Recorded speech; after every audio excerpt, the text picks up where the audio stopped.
Hey guys, can't believe a week has gone by already. It's like flying by.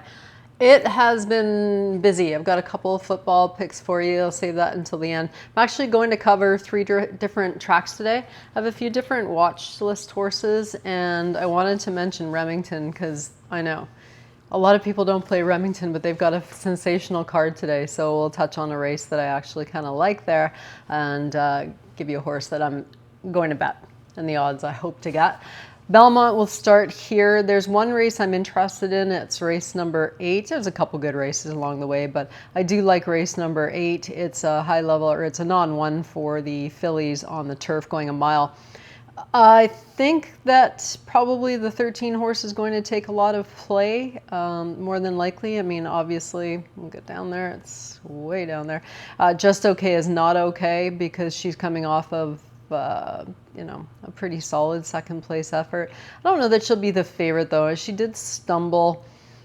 I mean, she had a good start. She defeated Marvelous Maud when they ran back here, but she had experience. She kind of had an advantage there. And Marvelous Maud did not have a good start. That's who I like out of here. She's off the watch list. She just didn't get out of the gates all that well here. She was actually bet down more than Just Okay is not okay. Came out as a favorite, delivered last time out on an off-the-turf race. I think there's something here. I actually think that she's got a fair bit of talent. So Marvelous Maud, who knows, she may go off as a little bit shorter than I'm hoping, but it is a big field. So I'm really looking to get around 9-2, 4-1 on that horse, hopefully somewhere around there. And not much lower than that. There was another watch list horse in here. I think she might be a little bit overmatched, and it's Joe Sharp's horse, the 2 Looking to Fly. She's going to be, the 3 Looking to Fly. She's going to be a huge price in here, maybe in trifectas and stuff. I thought she ran really well here, but let's face it, she's been in for the maiden 40 before, so she looks like, although this race was good. I don't know. Maybe there's something there, but I'm not going to step out on a limb and put a bunch of money down on her. Over to Churchill now, the 10th race there. I have a play maiden allowance for the fillies, and it's a 6 furlong sprint. Big field at 12. Some shorter fields at Churchill today, but this last race is certainly a square betting opportunity. The 10 up-and-coming star comes off of the watch list. She's dueled both her starts, likely to have to do this again.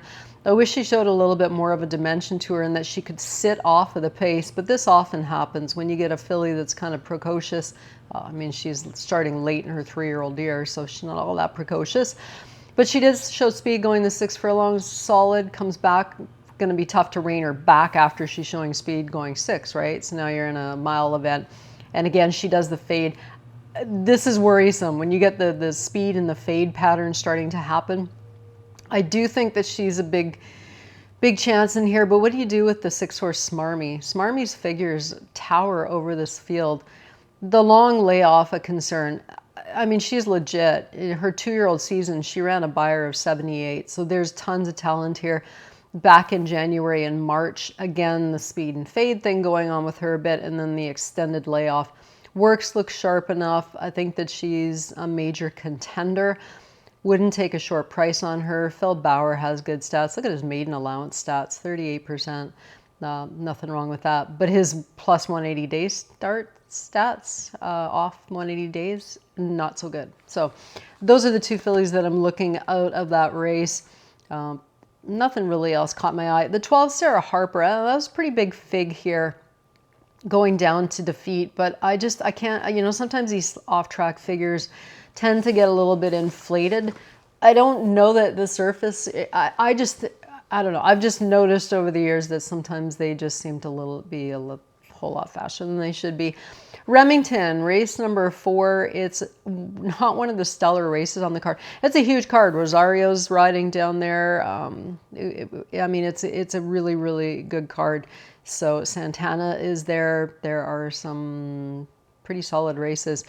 This race, I'm going with the 2-horse, Tejano Twist. Tejano Twist, coming off a 2nd place finish, beating a neck. Joe Rocco going to Texas to race, or Oklahoma, sorry, to race this horse.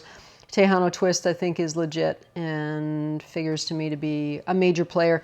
I'm hoping to get 9-5 on this horse. I mean, it's not going to be a big price, but horses like that can kind of take you through and put enough money in the account that you can play some other bigger prices. And those ones will keep you eating in the meantime while you're chasing the bigger prices. Some of the races they have here, we got the 12th race, the turf race. I was looking at the 3-horse Spooky Channel. I just couldn't make this one though. Since getting claimed, unfortunately, Jason Barkley, he does a lot of things well. He just doesn't seem to be a turf trainer. This horse looks like a standout. James Graham traveling down to specifically ride. I think this one, I think he has one other one, so he's not racing a ton of horses there, but it's a good card. You got the Oaks in race number 8. It looks like an interesting field. I was thinking, that it's the 2 or the probably, I don't know. That's not even the right race. Yeah, that's the 9. Okay, race number 8. Yes, this is the Oaks. Yeah, Pauline's Pearl looked pretty good to me, but I was also thinking of Amendment 19, the Brad Cox horse. Anyways, I've yabbered on for long enough. As far as football goes, look around a little bit with some of these other tracks, because you'd be surprised sometimes the plays that you can come up with. I haven't spent as much time as I normally spend on football because I've been like pretty myopic with the horse racing lately. When you're playing 4 or 5 tracks, it takes a lot of time. But some plays that I am looking forward to doing, the Giants, I'll take them at -2.5. That line was at -3 like pretty much all week, and they had to drop it to 2.5 to get a little bit more even play. So I'm game for that. I'll take the Giants -2.5. Also taking Pittsburgh to cover over Cincinnati. That's also -2.5. Totals are really low. That total is 43. I can see that one going under. Joe Burrow hasn't been all that impressive.